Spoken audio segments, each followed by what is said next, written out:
Assalamualaikum warahmatullahi wabarakatuh. Bagaimana kabar Bapak Ibu sekalian? Semoga selalu dalam lindungan Allah Subhanahu wa taala. Jumpa lagi dengan saya Nur Hayati, calon guru penggerak angkatan 8. Dalam materi modul 2.2 yaitu pembelajaran sosial dan emosional. Bapak Ibu semuanya, kita ingat kembali filosofi pendidikan menurut Ki Hajar Dewantoro, bahwa pendidikan adalah menuntun anak sesuai dengan kodrat alam dan zamannya untuk mencapai kesejahteraan dan kebahagiaan yang setinggi-tingginya sebagai manusia dan sebagai warga masyarakat. Berdasarkan hal tersebut, maka pembelajaran sosial dan emosional sangat penting sekali dan sejalan dengan filosofi Ki Hajar Dewantoro. Karena pembelajaran sosial dan emosional adalah sebuah metode yang membantu siswa untuk mengembangkan pengetahuan, sikap, dan keterampilan mengelola emosi, membangun hubungan yang sehat, menetapkan tujuan, dan mengambil keputusan dalam hidupnya. Dalam pembelajaran sosial emosional, ada beberapa kompetensi sosial emosional yang harus kita kembangkan pada diri murid-murid kita. Yang pertama yaitu kesadaran diri. Di sini bagaimana murid itu mengenali emosi, pikiran, nilai, dan diri sendiri secara akurat. Nah, dengan mereka memahami, sadar menyadari dirinya, maka diharapkan akan tumbuh ya. Mereka itu menjadi anak-anak yang percaya diri, optimis, dan punya mindset hidup yang baik. Kemudian yang kedua adalah manajemen diri. Manajemen diri di sini adalah murid itu mampu mengelola emosi, pikiran, perilaku di berbagai situasi yang mereka hadapi. Nah, murid-murid kita itu mampu menangani stres dengan baik, kemudian mengontrol keinginannya, kemudian dia mampu bertahan saat menghadapi tantangan. Nah, ini yang kita harapkan untuk murid-murid kita. Mereka mampu memanajemen diri mereka sehingga mereka itu akan menjadi murid-murid yang tangguh dalam menghadapi tantangan hidupnya. Kemudian yang ketiga yaitu kesadaran sosial. Kesadaran sosial di sini itu bagaimana murid-murid kita tuh mampu menumbuhkan empati kepada orang lain gitu ya. Jadi dia itu mampu merasakan apa yang sedang dirasakan orang lain sehingga muncul empatinya untuk melakukan suatu tindakan yang baik. Kemudian yang keempat yaitu keterampilan berelasi. Keterampilan berelasi di sini adalah bagaimana murid kita mampu membangun hubungan yang baik, hubungan yang sehat dengan orang lain, ya baik di sekolah ataupun di lingkungan masyarakat tempat dia tinggal. Nah, di sini keterampilan relasi itu bisa diuji dengan bagaimana dia mampu menyelesaikan konflik secara damai, kemudian bagaimana dia mampu mengetahui kapan sih saat aku meminta, kapan saat aku menawarkan bantuan. Nah, ini kemampuan berelasi gitu ya. Jadi tumbuh dari dirinya. Jadi tidak secara alami ya tumbuh ya karena dia selalu membangun relasi yang baik dengan orang-orang di sekitarnya. Kemudian yang kelima yaitu pengambilan keputusan yang bertanggung jawab. Nah, di sini pengambilan keputusan yang bertanggung jawab itu biasanya berkaitan dengan bagaimana dia mampu mengidentifikasi masalah yang sedang ia hadapi, kemudian dia mampu menganalisis informasi, kemudian dia mampu mengambil keputusan sehingga keputusan yang diambil itu adalah keputusan yang bertanggung jawab ya, keputusan yang benar-benar bisa dipertanggungjawabkan.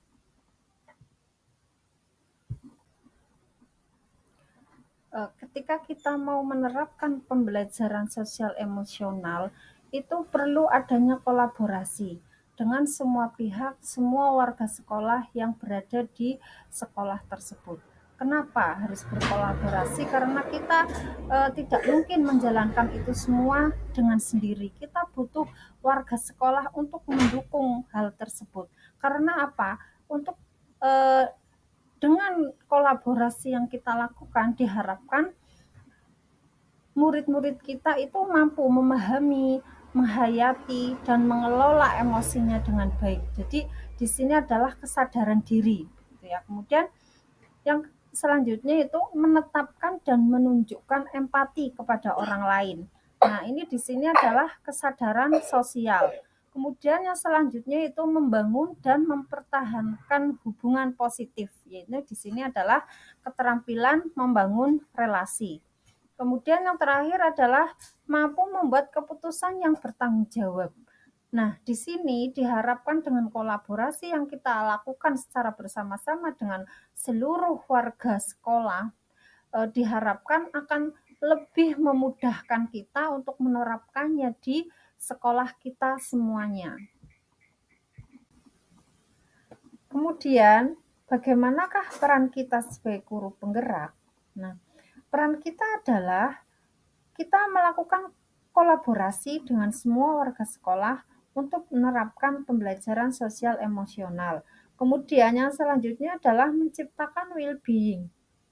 Karena ini penting sekali. Ada well-being itu adalah kesejahteraan emosi, ya, kesejahteraan di mana ketika di sekolah itu sudah terbiasa menerapkan well-being, diharapkan murid-murid kita akan tumbuh menjadi murid-murid yang percaya diri dan mampu bertanggung jawab, mandiri, dan berkarakter.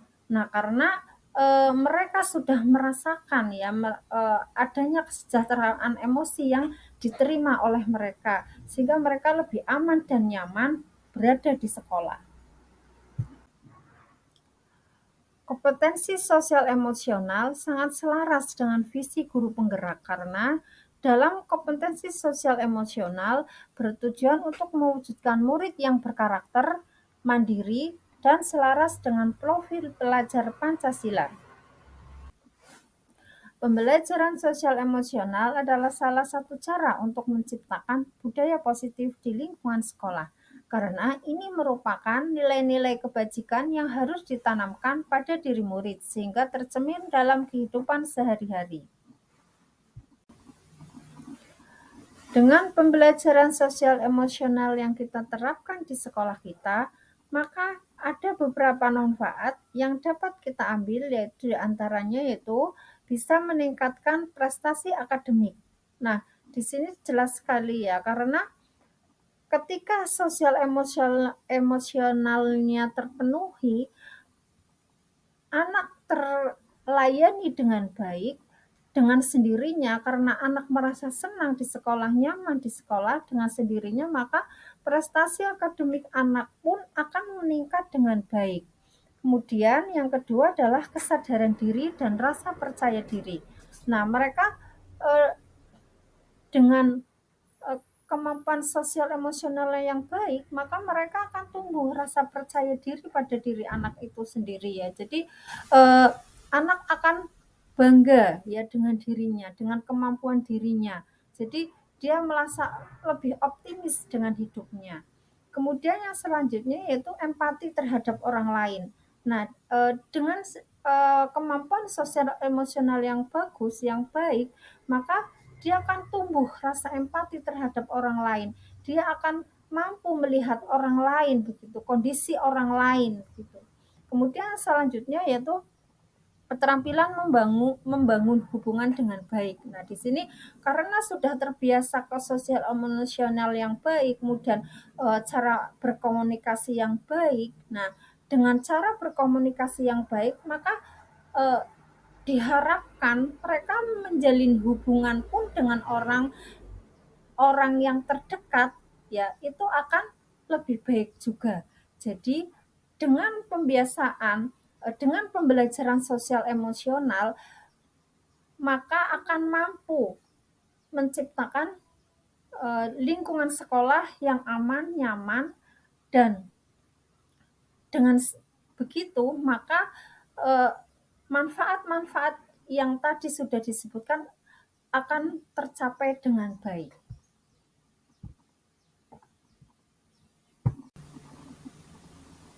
Kompetensi sosial emosional sangat tepat sekali untuk diterapkan dalam pembelajaran berdiferensiasi.